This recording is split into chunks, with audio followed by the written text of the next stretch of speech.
How to draw this clover that's based on tangent circles. Step 1.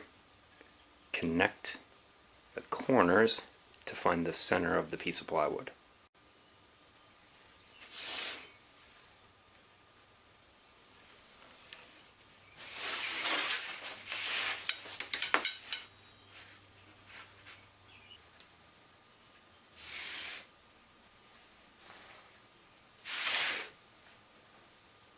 Now I can use a needle tool to make this point a point, and then I can get rid of the construction lines. Now I want a new working line in this direction. So I measured to the point from the edge of the sheet and used that measurement here and here to set my straight edge.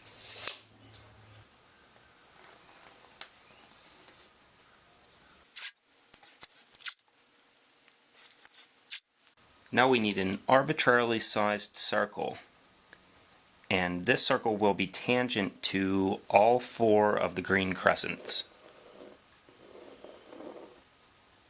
I also want to add another working line that's a line segment that's perpendicular to the existing line segment.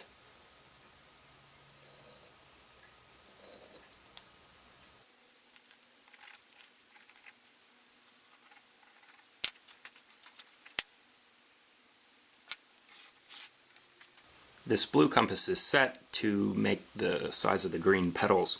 It was also an arbitrarily chosen circle size. In order to determine where they go, you just put your pencil lead tangent to this working circle and make sure that your Dremel point is on our working line. And there it is. Do this on all 4 of those line segments.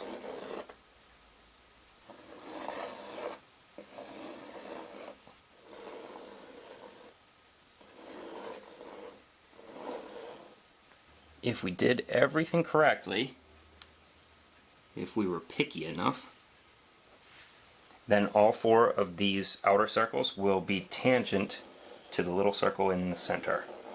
And at the same time, they'll be tangent to one another. That just means that they're touching at exactly one point. Next up, we make our inner circles, and we do exactly the same thing we did before. This inner circle is not quite so arbitrarily selected for its size, because, watch.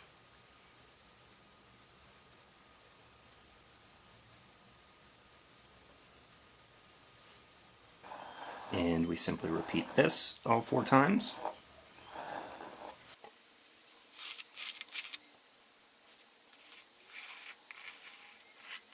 Next up, I just remove the parts that I want to paint.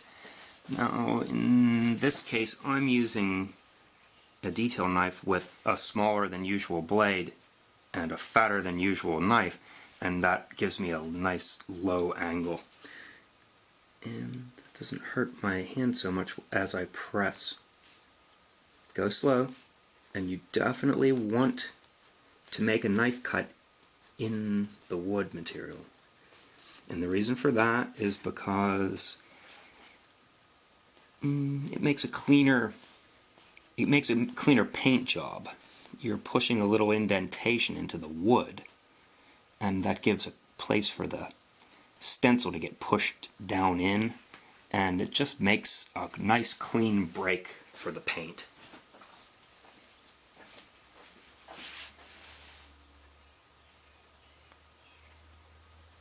Patience is the trick to stenciling. If you're not comfortable, reposition.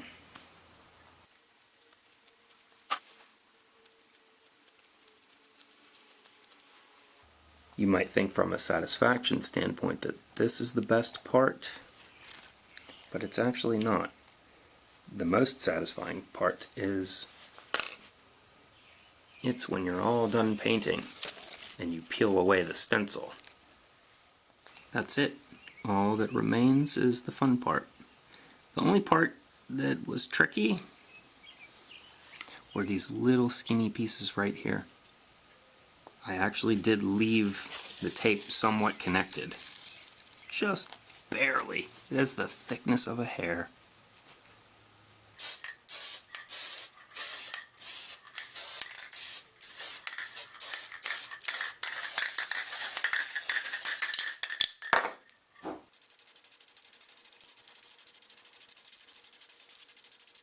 Okay, here goes. This is the best part.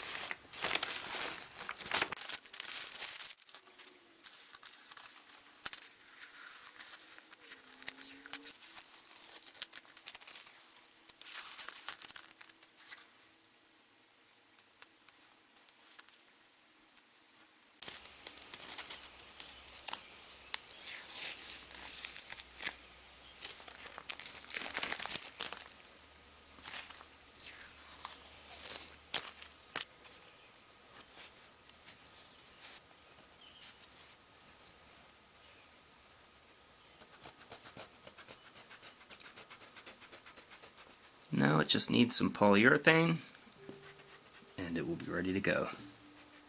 I hope you liked this video for something different. Thanks for joining me.